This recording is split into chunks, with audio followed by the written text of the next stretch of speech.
The manor sleeps, shrouded in the morning mist. Let me ask you waiting something. for the day to Have you ever begin. seen a house that feels like it's watching you back? A house built not for power, not F or glory, but from a grief so deep, it carved beauty into stone. Tonight, I'll take you inside one of the most mysterious homes ever built. A place where every object has a heartbeat, every hallway remembers a secret, and every light hides a story the world was never meant to hear. Stay with me, because once you step through this door, nothing in this house is what it seems. Maybe you're lying there right now, trying to slow your breathing, trying to quiet the thoughts that haven't stopped all day. You press play, hoping this voice will take you someplace softer, someplace where the world finally loosens its grip on you.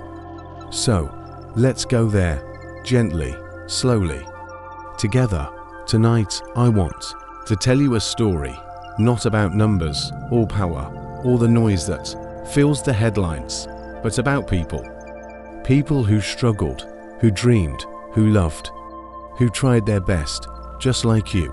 Because behind every legendary name, behind every empire, there is always a heartbeat, always someone sitting awake in the dark, with the same quiet fears you've carried in your chest.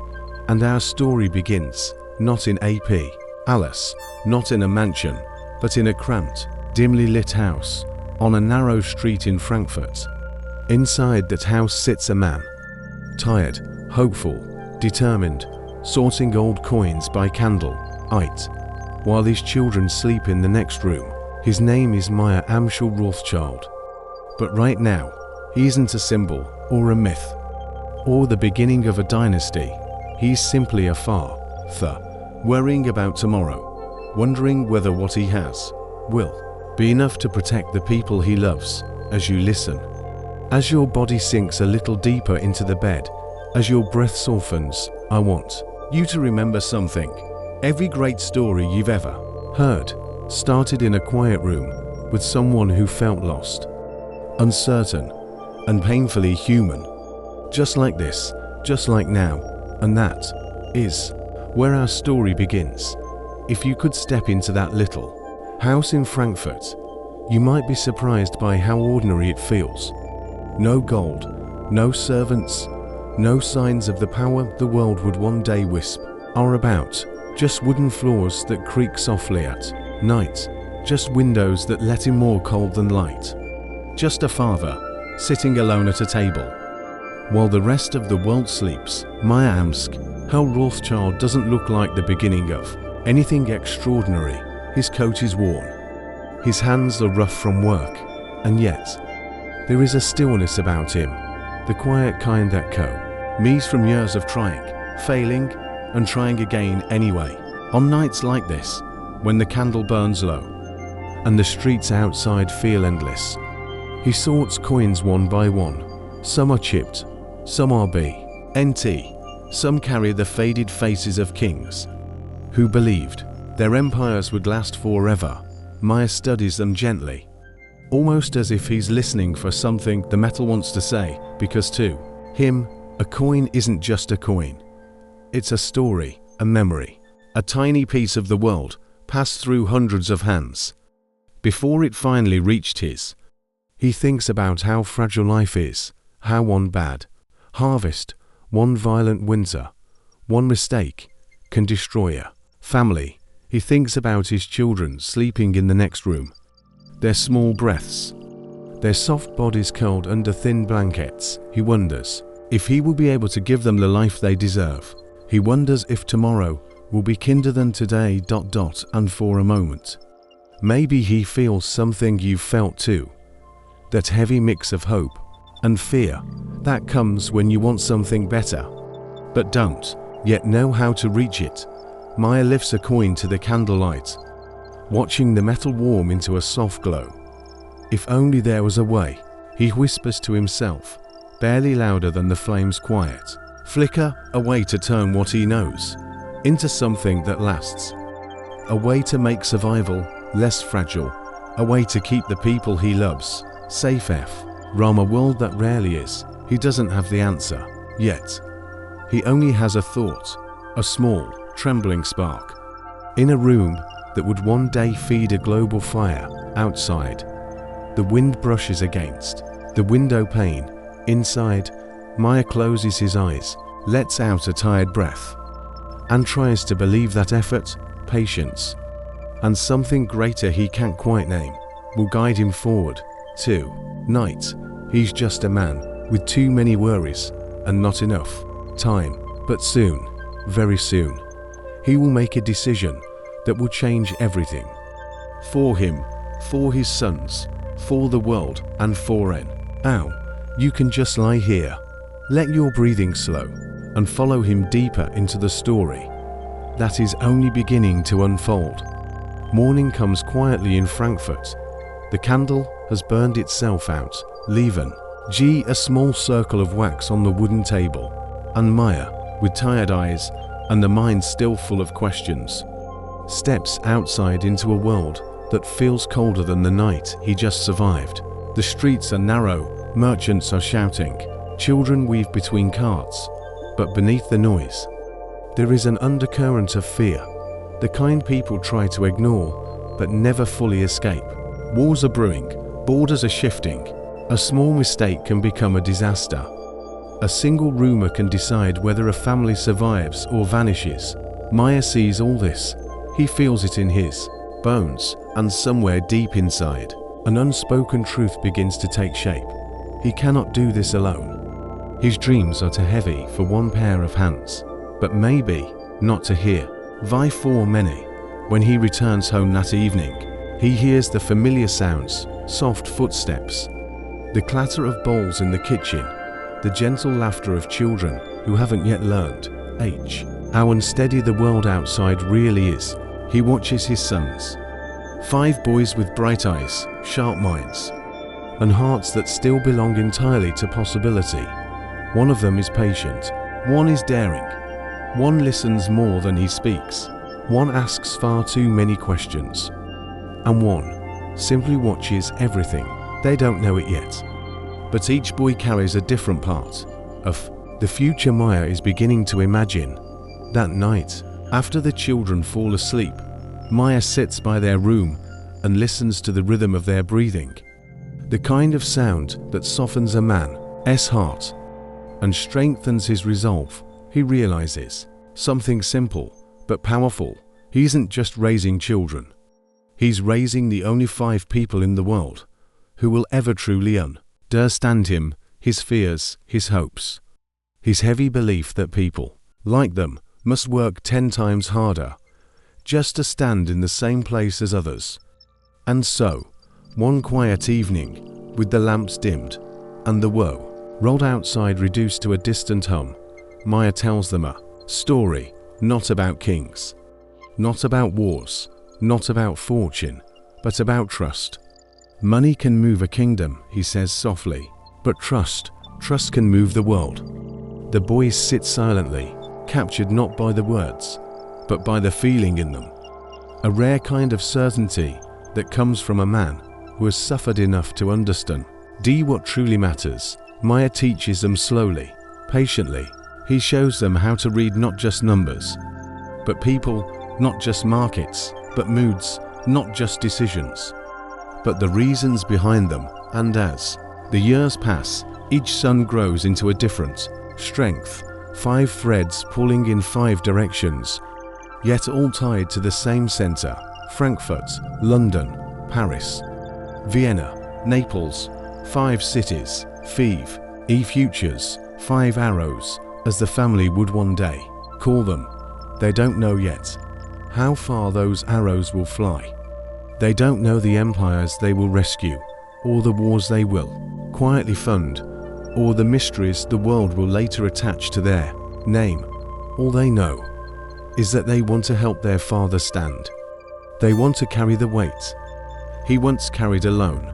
And as you lie here, eyes getting heavier, breathing slower, maybe you can feel a little of what Maya felt. That mixture of love and fear. When you realize the people you care for are becoming your rears on to keep going.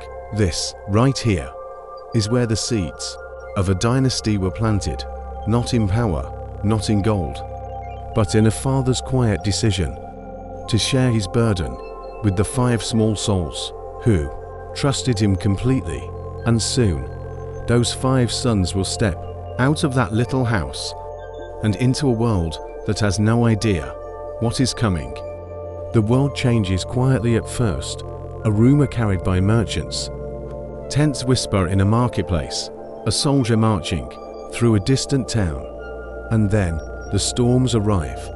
Europe slips into one of its restless cycles, kingdoms arguing, armies gathering, borders trembling like thin glass. Most families feel the fear instantly. A war can take everything: food, safety, stability, the rhythm of ordinary life. But inside the Rothschild home, something different begins to happen. Maya's sons, once boys sitting at a candlelit table, are now young men, confident, steady, each carrying a piece of their father's mind. The brothers gather around him at dusk, their shadows stretching across the walls as he spreads maps, letters, and coins in front of them, not to plan battles, not to choose sides, but to understand the heartbeat of a continent. The tears forgotten how to breathe calmly. War, Maya tells them softly, is not just soldiers and cannons. It is timing, it is information, it is knowing what the world will look like 5 minutes before everyone else sees it. And so, the brothers begin building something no one else has. A way to move messages faster than hoofbeats, faster than royal couriers, almost faster and fear itself. Private riders travel at night, through rain, snow, and silence. Letters are written in codes, so simple eyes cannot read them, and clever minds cannot guess them. A single sentence, carried by the right person at the right moment, could save a king, or save a country, or save a family waiting in a small house in Frankfurt. But beneath the strategy, at the brilliance, there is something deeply human holding it all together. Trust between brothers who grew up sharing bread and blankets. Trust between father and sons who once sat together in a room too, oh small, but big enough to hold their dreams. Trust that no matter what happens, they will not let go of one another. And as the world outside grows darker, the 5 arrows begin to fly. One brother sails to London, alone, seasick, terrified, but determined to stand where his father cannot. Another steps into Paris, a city of elegance and danger, where a wrong alliance can be our eager lifetime. Vienna, Naples, Frankfurt, 5 cities, 5 young men, carrying one name that no one has yet learned to fear or admire, or whisper in corridors of power. At night, in me's and inns across Europe, each brother writes letters by candlelight, short, urgent, steady-handed, and somewhere far away, another brother opens that letter, reads it slowly, breathes easier, and writes back. For every battle they know before the newspapers, for every treaty they hear before ambassadors, for every crisis they move before the world understands what is happening. This was our advantage, not money, not connections, not fortune, but knowing just a little sooner, moving just a little faster, trusting each other just a little more deeply than anyone could imagine. And as you lie here now, letting your body soften, your breath fall into its own gentle rhythm, maybe you can feel the truth hidden in their story. Sometimes the strongest power doesn't come from standing above the world, but from standing together when the world becomes uncertain. The Rothschild brothers were not warriors. They didn't hold swords or ear armor or ride at the front of an army. But in a Europe full of chaos, they built something quieter, something invisible, something stronger. A family that refused to be broken by distance, by fear, by the storms outside their doors. And in the next chapter, you'll see how that unity Those letters carried through the night transformed the five brothers from ordinary men into the quiet power behind thrones. As Europe trembles through war after war, a strange thing begins to happen. Kings call for soldiers, generals move their armies, borders rise and fall like tide. But behind all that noise, there is a quieter rhythm, a rhythm carried not by drums or cannons, but by the hands of five brothers, writing letters in the glow of dim lamps. Those letters, simple and small as they seem, begin to shape destinies, because in times of chaos, the world listens differently. A king might not listen to his advisors, a minister might not trust his own cabinet. When his treasury runs dry, when his people grow restless, when his empire leans dangerously forward. He listens to the Rothschilds, not because they are the richest, not because they demand attention, but because they understand something every ruler fears: a throne is only as strong as the gold beneath it, and so the brothers become what history rarely paints, the quiet power behind the men who wear crowns. But if you imagine them as cold, calculating figures, moving pieces on a chessboard, you would be wrong. Late at night, in cities far from home, each brother sits alone at a desk, letters scattered, candles trembling in the draught. They are exhausted, they are young, and they miss their family more than the world will ever know. Power from the outside looks glamorous, but from the inside, it often feels like loneliness. Think of Nathan in London. Brilliant, sharp, relentless, lying awake in a foreign room, listening to rain tapping against the windows, wondering if he will ever stop feeling like a stranger. Think of James in Paris, negotiating with men twice his age, then walking home under gas lamps, wishing his brothers could hear the laughter echoing through the boulevards. Think of Carl in Naples, trying to navigate politics soaked in heat, wealth, and danger, writing letters that smell faintly of sea salt and longing. Think of Salomon in Vienna, surrounded by music, brilliance, and an empire that can crumble from the slightest whisper.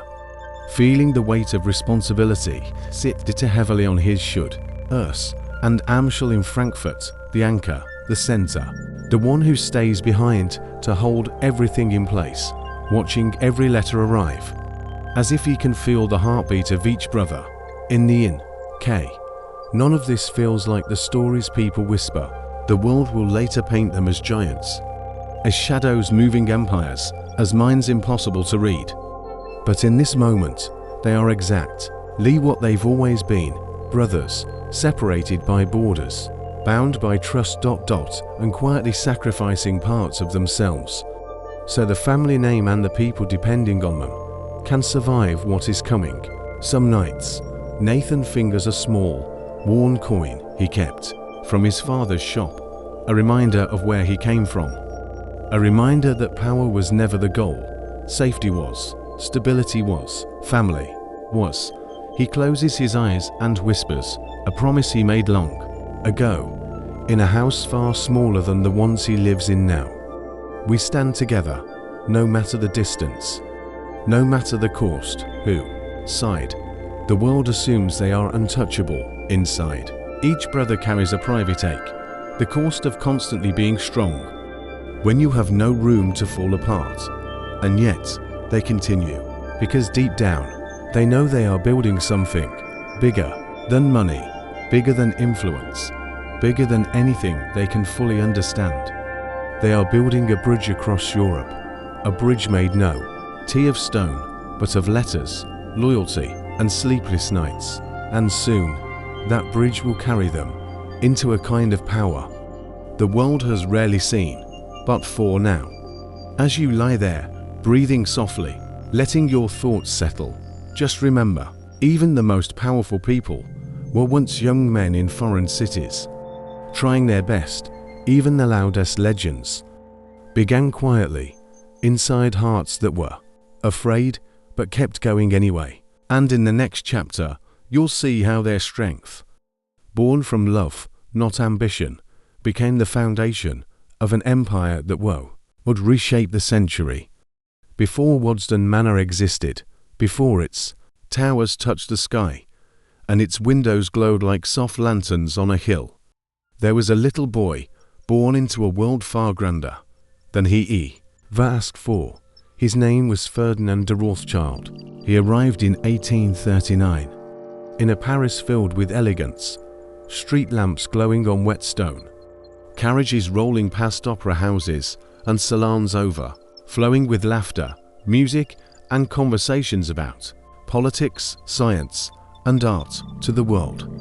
Ferdinand was born into privilege, a name everyone recognized, a future already shaped before he could even walk. But people forget something.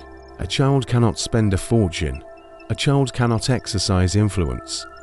A child only wants to be loved and understood. And in the quiet corners of those magnificent rooms, behind the silk curtains and polished marble, there were moments Ferdinand never forgot. Moments when he felt small, lost, like a single note struggling to be heard. In a room full of orchestras, the Rothschild expectations were a language spoken softly but constantly. He was taught how to behave, how to speak, how to listen, how to move through the world with the grace of someone who knew how many eyes were always watching. He learned early that he would never be ordinary, and with that realization came something few people ever imagine when they think of wealthy families: loneliness, the kind that creeps in quietly when every person you meet expects something from you, the kind that tightens in your chest when you realize there are rooms you may enter, but feelings you may never admit. Ferdinand grew up surrounded by beauty, paintings older than countries, music that echoed through high ceilings, furniture carved impossible skill. But beauty, if it is not shared, can become strangely heavy. He longed for simple things. A conversation where he didn't have to be perfect, a friend who wasn't intimidated by his name, a moment where he could breathe without the weight of a dynasty pressing on his shoulders. And then, one day, love arrived, softly, unexpectedly, beautifully. Her name was Evelina de Rothschild. She wasn't just his cousin, she was his mirror, his equal. The one person who could look at him and see the man behind the name, not the fortune, not the expectations, but the gentle soul who had spent a lifetime walking through rooms that never quite felt like home. Their bond grew quietly, like a candle flame sheltered from the wind, not dramatic, not loud, but steady. They wrote letters, shared secrets, walked together in gardens where the world finally felt small enough, soft enough to let them breathe. When they married in 1865, the family are egoist, but more importantly, Ferdinand felt something he had never truly felt before. Safe with Evelina. He was not a Rothschild first, and a person second. He was simply a man in low, but life, in the way it sometimes does when everything becomes too perfect, turns suddenly, sharply, cruelly. In 1866, just 1 year after the wedding, Evelina fell pregnant, and in a world here childbirth was still a dangerous miracle. Danger struck first. She didn't survive. The baby didn't either.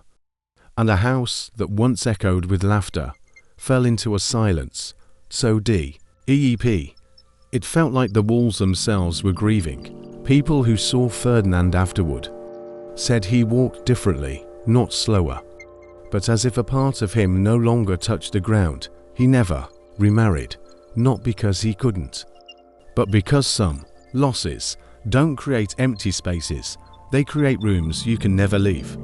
At night, he would sit at his desk, hands folded, eyes distant, trying to understand how a life so full could suddenly feel so hollow. But even in grief, Something began to form, not a plan, not yet, but the faint outline of a purpose, a belief that bow tie, if created with love, could heal. Not erase pain, but soften it. Ferdinand didn't want a monument to his sorrow. He wanted a place where light could live. Even when the heart felt dark, a place filled with music, laughter, and art that reminds the soul that time, despite everything, keeps moving. A place for people, not power, and slowly, gently, his grief began shaping itself into something the world would one day marvel at. A house on a hill, a dream in stone, a creation born not from ambition, but from love. In the next chapter, you'll see how that dream, fragile, first, grew into one of the most magical homes in England, a place called Wadston Manor. Grief changes people, sometimes quietly, sometimes all at once, but always irreversibly. With Evelina gone, Ferdinand found himself walking through days that felt too long and nights that felt too silent. A man who once moved through rooms filled with music now listened to an emptiness that pressed against the walls of his chest like a second heartbeat. He tried to stay busy, tried to serve, tried to help. He built hospitals. He supported children who needed care. He entered Parliament, hoping purpose might soften the pain. But grief doesn't leave simply because we ask it to. It lingers, quietly rearranging the furniture of the soul. And so one afternoon, as he rode through the English countryside, the wind cool against his face, the earth stretching wide and patient beneath the sky, Ferdinand felt something shift. It wasn't joy, not yet, but it was the possibility of it, the faintest spark in a heart that had forgotten warmth.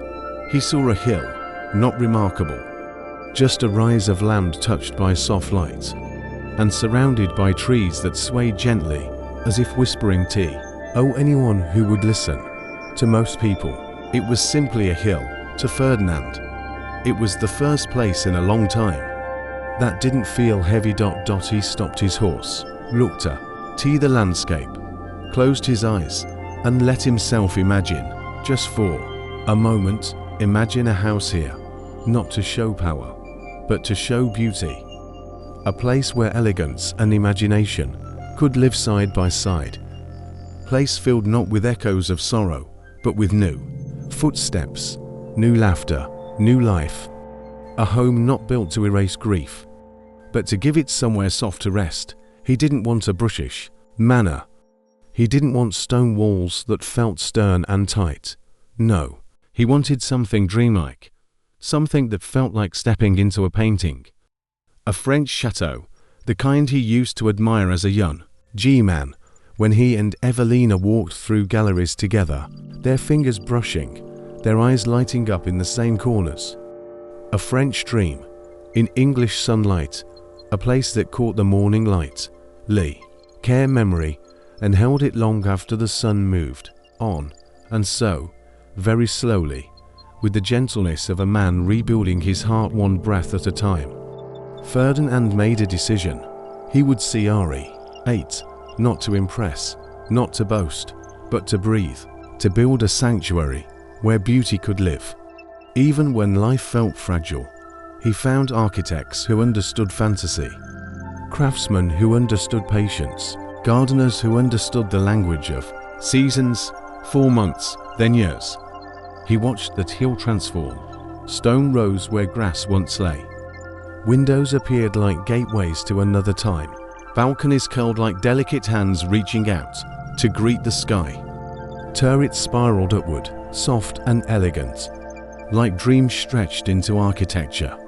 And every day, as the estate grew, Ferdinand felt something very small and very precious stir inside him.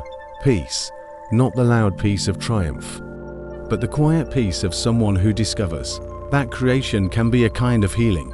Workers said that he was always there, standing at a distance, hands behind his back, eyes soft, voice low, giving gentle instructions, like someone shaping not stone, but memory. He cared about every detail, every carving, every window, every path that curved toward the gardens, like a whispered invitation. Because Wadston was never just a house, it was a promise he made to himself, that beauty could still exist, even when the heart had broken, that life could still move forward, even when the past felt too heavy to carry. That grief didn't have to end in darkness, it could end in creation. And when the last stone was laid, when the final tower touched the sky, when Wadston Manor stood completed on its hill, like a dream anchored into the earth, Ferdinand D finally exhaled ... For the first time in years, he felt warmth in his chest, not joy exactly, but something gentler, belonging. And in the next chapter, you'll step through the doors of that house. The house grief built, the house love shaped, the house beauty saved, and see how it became a living sanctuary. For every soul who ever walked inside, there are places in this world that don't simply stand in front of you, they wait for you, quietly, patiently, as if holding their breath, until the moment you step inside. Wadston Manor is one of those places. From a distance, it looks unreal. Its towers reaching for the sky, its rooftops curving like a fairy tale sketch, its pale golden walls catching sunlight, as though time itself has chosen to rest there. But the most extraordinary part of Wadston isn't outside. It begins the moment you place your hand on the door and cross the threshold. So imagine this with me. Slowly, gently, the way your breath is moving right now. You stand at the great front steps. Morning air brushes softly across your shoulders. The stone beneath your feet is worn smooth by thousands of footsteps before yours. And yet somehow, it makes you feel as if you are the very first guest to arrive. A butler opens the door. Not quickly, not theatrically, just with that calm, practiced rhythm. Belonging only two houses, built 4G, race, and then the light pours out, warm, golden ... soft like honey. You step inside. There is no noise, no rush. Just the faint hum of a house so large, it seems to Brett, he on its own. This is the East Gallery, the first place every visitor sees, and the place Ferdinand designed to say something gently.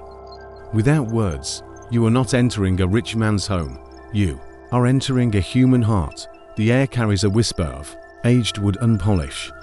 Dark wooden panels line the hallway, gleaming just enough that you can faintly see yourself reflected, as if the house is greeting you back, acknowledging your presence with quiet hospitality.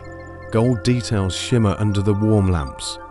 Not bright, not flashy, just glowing softly, like the smile of someone who has learned to love beauty without shouting about it. And then your eyes settle on something small, almost hidden, yet alive. A little elephant automaton. Brass, silver, and the pure artistry of a craftsman long gone, but somehow still speaking. Someone turns the tiny key at its side, and slowly, almost shyly, the elephant moves, the head tilts, the trunk lifts, the feet shift, as if stepping across an invisible floor.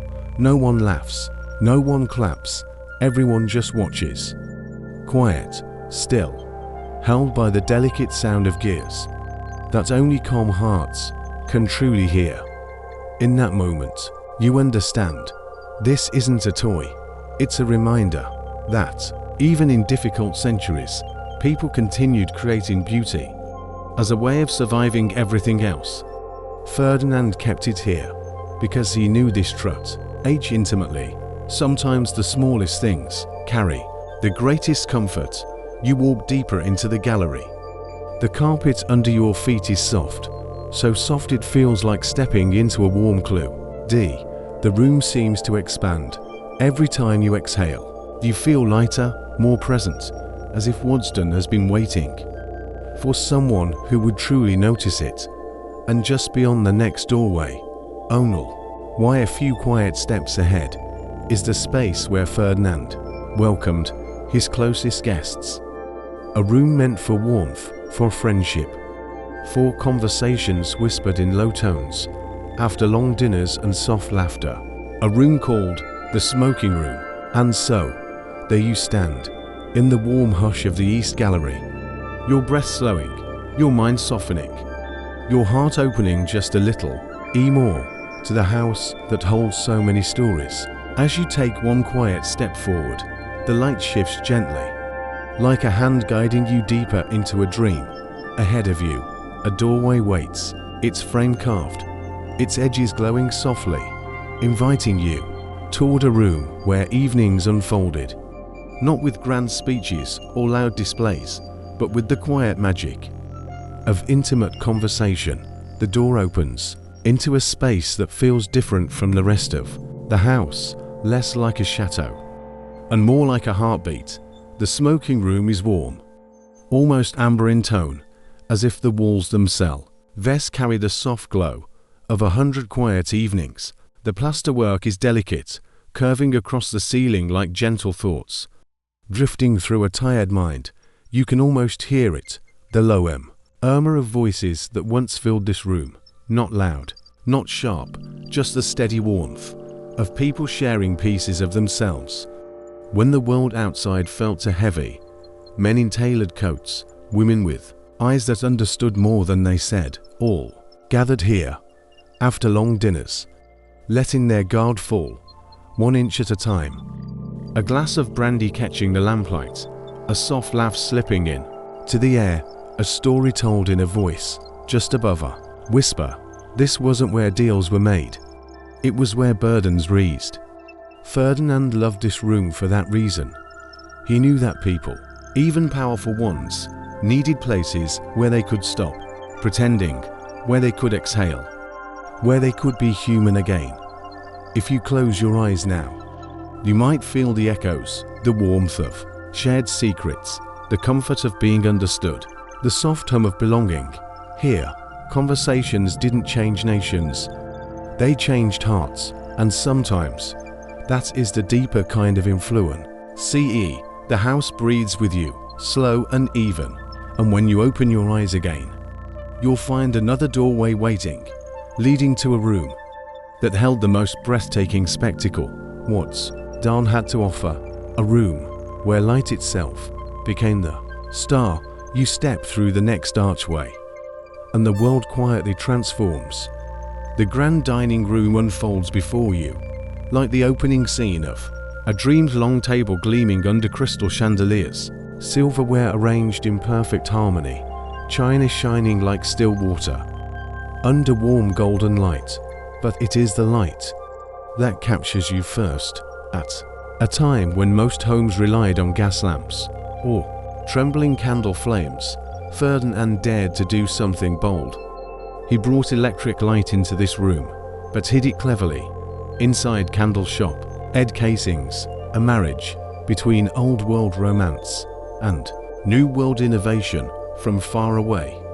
The chandeliers look like constellations of flickering candles, but as you move closer, you see something magical. The flames don't waver, the glow is steady, almost unreal. Even Queen Victoria, upon visiting Waddesdon, stood here in astonishment, watching the room dim and brighten with a grace she had never seen before. To her, it felt like a glimpse of the future disguised as the past. To Ferdinand, it was a message. Progress does not have to destroy beauty, it can illuminate it. You walk slowly along the table, your footsteps sinking into soft carpet, your reflection shimmering faintly in polished silver. If you listen closely, you might hear echoes of evenings long gone, the clink of glasses raised in quiet celebration, the rustle of silk as guests leaned closer to speak, the gentle sound of someone laughing softly at a story told only to those they trusted.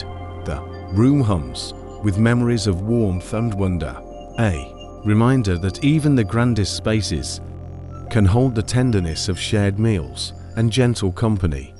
And as you breathe in, letting the golden glow settle into you, another room waits ahead, smaller, bluer, quieter, a place where admiration gives way to closeness, a place made not for spectacle, but for connection, the blue dining room,